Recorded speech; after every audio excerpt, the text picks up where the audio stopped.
ओम परमात्मने नमः। हे मेरे प्रिय बंधुओं, हमारे भारत देश में मेरे प्रिय बंधु जो वीरों की धरती, देवताओं की भूमि रही है, उस भूमि पर मेरे प्रिय बंधु इस समय इतने नवयुवक ऐसे निकल रहे हैं, इतने नौजवान ऐसे निकल रहे हैं जो ऐसे प्रश्न कर रहे हैं कि ब्रह्मचर्य ऋषि मुनियों का है, साधु संतों का है, उन्हें ब्रह्मचर्य पालन करना चाहिए। और हमारे समाज के माता पिता, अन्य लोग जो भी हैं इधर उधर, देखिए दादा दादी, वो भी क्या बोलेंगे आपसे कि ये ब्रह्मचर्य साधु संतों को पालन करने के लिए है, ये गृहस्थ के लिए नहीं है। गृहस्थ में मेरे प्रिय बंधु जितने भी बच्चे हैं उनके लिए नहीं है। अगर वो ये पालन करेंगे तो साधु संत बन जाएंगे, सन्यासी बन जाएंगे, बाबा बन जाएंगे, पंडित बन जाएंगे।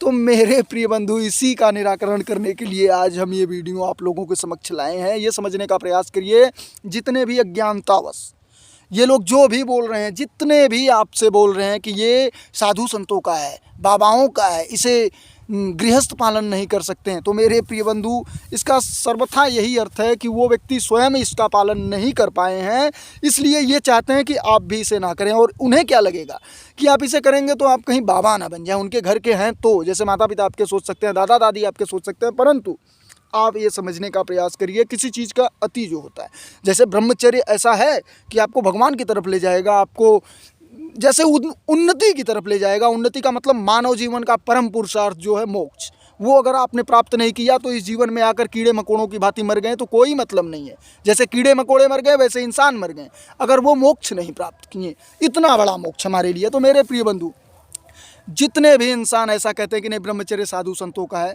सर्वप्रथम आप उन्हें देखिए। आप देखेंगे कौवा खाने जैसा मांस उनके शरीर पर नहीं होगा, और अगर मांस भी होगा तो मेरे प्रिय बंधु वो उस लायक नहीं होंगे कि वो 4 कदम डोल पाएँ उस लेवल पे।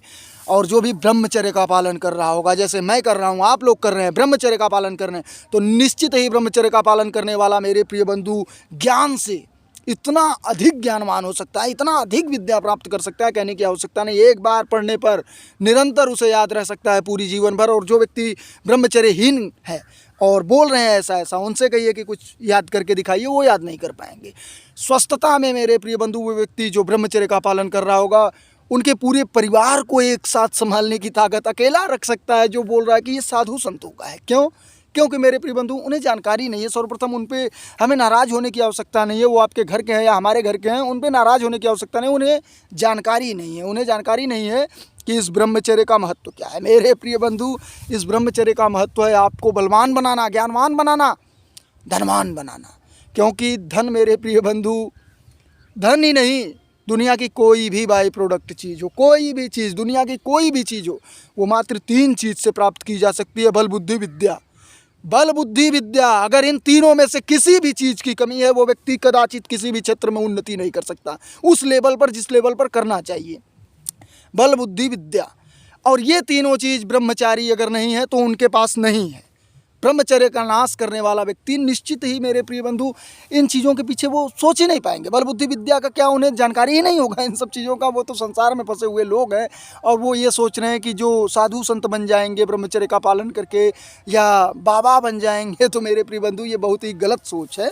हो सकता है ऐसा, परमात्मा की कृपा से हो सकता है कि कोई व्यक्ति ब्रह्मचर्य का पालन करे, साधु संत बन जाए, बाबा बन जाए, और जो व्यक्ति वीर नाश करे वो भी हो सकता है कि बाबा बन जाए। ऐसी बात नहीं कि नहीं हो सकता। इतने ढोंगी बाबा पड़े हुए हैं हमारे संसार में जो लगातार मेरे प्रिय बंधु वीर नाश कर रहे होंगे और बाबा बनकर टहल रहे हैं, तो फिर उनमें वो उतना तेज नहीं दिखेगा, चेहरे पर वो ओजस्वी तेजस्विता और वाणी में ओजस्विता तेजस्विता उनमें दिखेगी ही नहीं। और अन्य प्रकार से भी हमारे समाज के लोग कह रहे हैं, इन्हें कहने दीजिए। कहा जाता है कि हाथी चला जाता है, कुत्ते भौंकते रह जाते हैं। तो फिर यही सिस्टम यहाँ पर लागू होता है। अन्य भी कहावत आप लागू कर सकते हैं, जो भी आपके तरफ हो, हमारी तरफ जो था हमने बोला। इसलिए ब्रह्मचर्य का पालन करिए, बलवान बनिए, ज्ञानवान बनिए, और अपने क्षेत्र में उन्नति करिए। जिस क्षेत्र में आपको जाना है, जिस भी क्षेत्र में जाना हो, उसी क्षेत्र में उन्नति करिए। और ब्रह्मचर्य का पालन करते हुए करेंगे तो अधिक लंबे समय तक चल सकेंगे किसी भी क्षेत्र में, और जल्द से जल्द उस रास्ते को प्राप्त कर सकेंगे जिस रास्ते से आपको जाना है। तो बहुत बहुत धन्यवाद आप सभी का जो आप लोगों ने यहाँ तक वीडियो देखा। ओम नमः शिवाय।